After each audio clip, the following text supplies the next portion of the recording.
Hello friends, मैं हूँ कैसर from PS tutorial.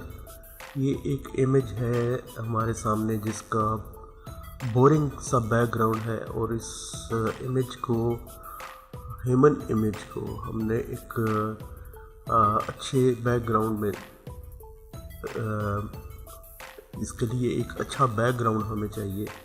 तो एक और इमेज है यहाँ पे भी एक ह्यूमन इमेज है, एक लेडी एक मॉडल है।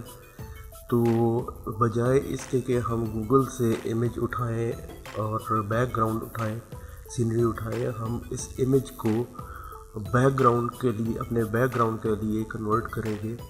तो और इस इमेज को यहाँ पे लेके आएंगे। तो इस इमेज को बैकग्राउंड में कन्वर्ट करने के लिए हम फोटोशॉप में ये काम कैसे करेंगे, चलें आए देखते हैं।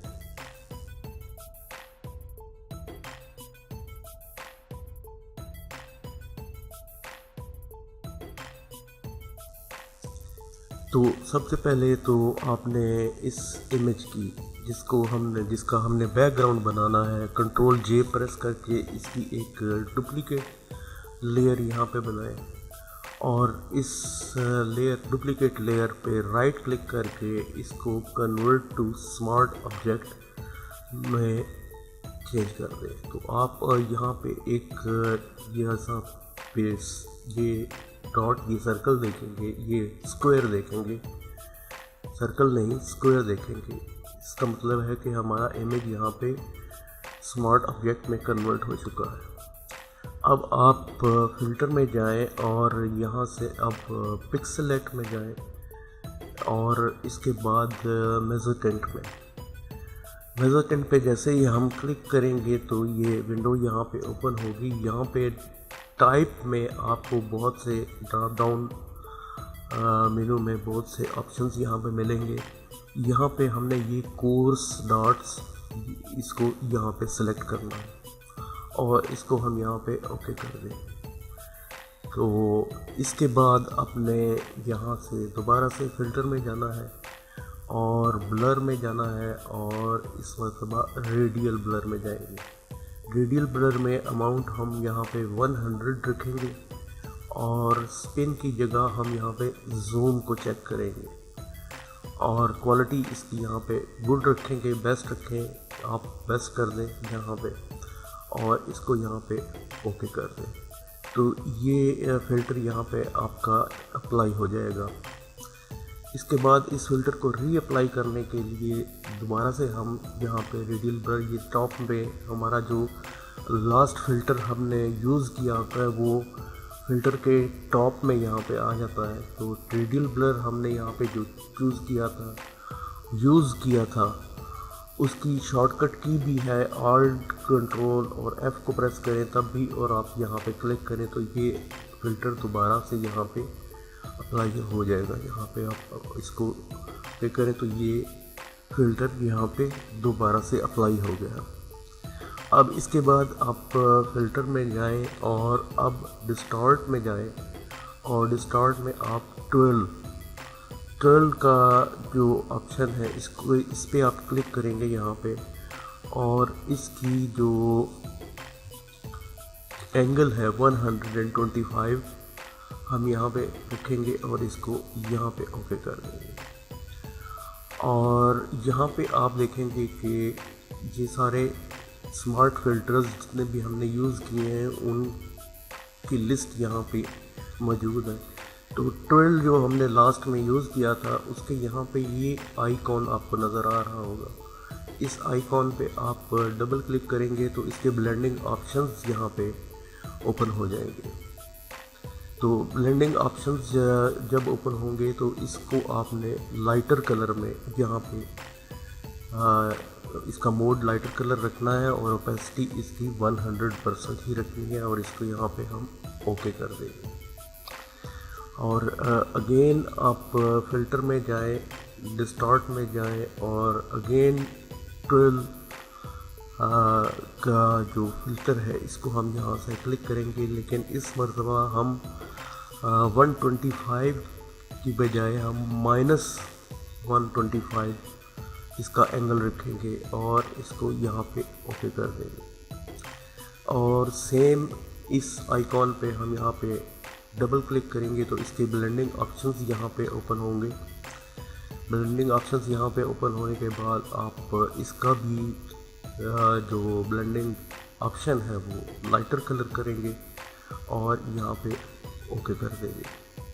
तो ये एक तरह से हमारा बैकग्राउंड फाइबर्स टाइप का एक बैकग्राउंड यहाँ पे खूबसूरत सा बैकग्राउंड यहाँ पे तैयार हो गया। अब हम अपने ओरिजिनल इमेज को चलते हैं जिसका एक बोरिंग सा बैकग्राउंड है और उसके लिए हमें एक खूबसूरत बैकग्राउंड यहाँ पे चाहिए।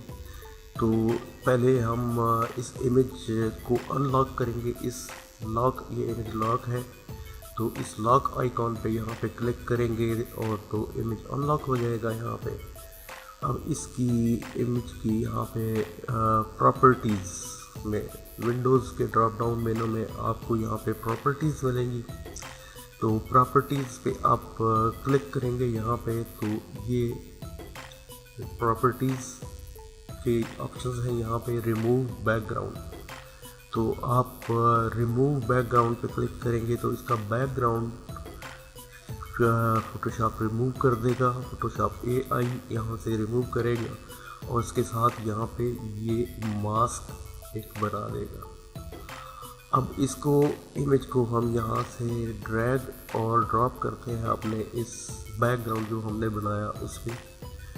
अगर ये इमेज आप समझते हैं कि साइज़ में बड़ा है तो Ctrl+T प्रेस करें, इसके ट्रांसफॉर्म कंट्रोल्स ओपन करें और इमेज को अकॉर्डिंगली अपनी मर्ज़ी के मुताबिक आप एडजस्ट कर सकते हैं। तो और उसके बाद यहाँ पे एंटर कर दें। अब इमेज ये जो मॉडल है, ये जो ह्यूमन इमेज है, इसका ड्रेस कलर जो है ये पर्पल है और बैकग्राउंड कलर जो है ये कंट्रास्ट होके ये एक खूबसूरत यहाँ पे लुक दे रहा है।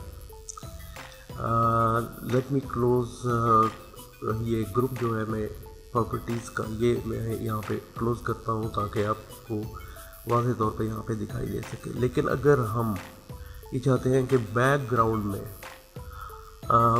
ये पर्पल कलर का जो ड्रेस है इसके शेड भी हमें यहाँ पे मिले तो हम ये जिस लेयर पे हमने ये फिल्टर्स अप्लाई किए थे इस लेयर को सिलेक्ट और एक्टिव करें और यहाँ से आप एक सॉलिड कलर की यहाँ पे एक लेयर यहाँ पे बनाएंगे और यहाँ से इमेज की जो ड्रेस है ड्रेस कलर वहाँ से आप कलर कोई भी कलर यहाँ से कहीं से भी आप जो पर्पल कलर है उसको आप चूज़ कर लें यहाँ पे और इसको यहाँ पे ओके कर दें।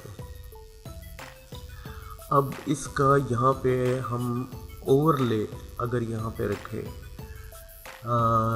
ब्लेंड मोड इसका यहाँ पे ओवरले और इस लेयर पे जो सॉलिड कलर लेयर है इस पे राइट क्लिक करके इसके ब्लेंडिंग ऑप्शंस को जब आप ओपन करेंगे तो यहाँ पे ब्लेंड इफ में आपको यहाँ पे ये अंडरलाइंग लेयर ये ऑल्ट प्रेस करके इस पर क्लिक करेंगे तो ये स्लाइडर अपार्ट हो जाएगा और ब्लैक स्लाइडर को आप इस तरफ रिमूव करेंगे तो आप देखेंगे यहाँ से ये पर्पल कलर रिमूव हो रहा है। इसी तरह से हम ये वाइट स्लाइडर को ऑल्ट प्रेस करके क्लिक करेंगे तो ये अपार्ट दो हिस्सों में तकसीम हो जाएगा।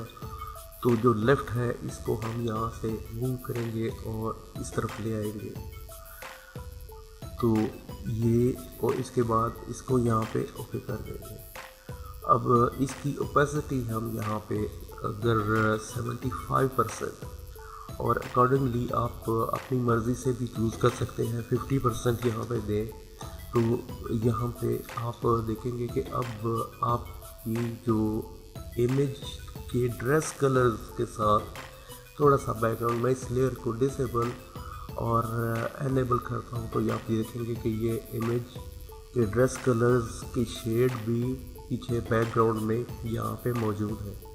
तो इस तरीके से आप ख़ुद भी एक बैकग्राउंड, खूबसूरत बैकग्राउंड अपने इमेजेस के लिए क्रिएट कर सकते हैं। और अगर इस पूरी यहाँ पे आप एक यहाँ पे लेयर बनाए ह्यू एंड सैचुरेशन की, तो इन कलर्स को, बैकग्राउंड के कलर्स को आप सैचुरेट भी कर सकते हैं यहाँ पे, और लाइटनेस से आप इसको थोड़ा सा डार्क बैकग्राउंड जो आपने बनाया अभी थोड़ी देर पहले, और यहाँ से ह्यूज के स्लाइडर से आप इसके कलर्स भी यहाँ से मज़ीद चेंज कर सकते हैं। मज़ीद इसको अपनी मर्ज़ी से बैकग्राउंड के कलर्स को यहाँ से आप चेंज कर सकते हैं। तो यहाँ पे अगर मैं इसको यहाँ पे सेट करूँ तो ये तकरीबन इसके ड्रेस कलर्स और बैकग्राउंड में ये कलर भी मौजूद है, ये पर्पल कलर, तो ये इसे मैच कर रहा है। अब ये जो लेयर है, मैं दोबारा से इस ग्रुप को क्लोज़ करता हूँ। यहाँ पे ये जो लेयर हमारी, इसको बैकग्राउंड के कलर्स के साथ मैच करने के लिए मैं पिछले एक वीडियोस में भी आपको बता चुका हूँ, तो एडजस्टमेंट और यहाँ पे हम मैच कलर्स में यहाँ पे जाएंगे। तो मैच कलर्स में हमारा जो इमेज, बैकग्राउंड इमेज है, उसका नाम यहाँ पे डिजिट्स में है 105 इसका, तो हम उसको चूज़ करेंगे यहाँ पे, और यहाँ पे हम बैकग्राउंड को चूज़ करेंगे। तो ये इमेज के ऊपर इस तरह से अफेक्ट यहाँ पे आएगा। अगर आप फेड को 100 करते हैं तो ये इमेज ओरिजिनल यहाँ पे लुक में आ जाएगा। अब ग्रेजुअली आप इसको मूव करें यहाँ पे, और तकरीबन अमाउंट 80 यहाँ पे कर दें, तो और इसको करें ओके। तो ये इमेज अब इस तरह से आपको उसके कलर्स भी बैकग्राउंड के साथ मैच करते हुए नज़र आएंगे।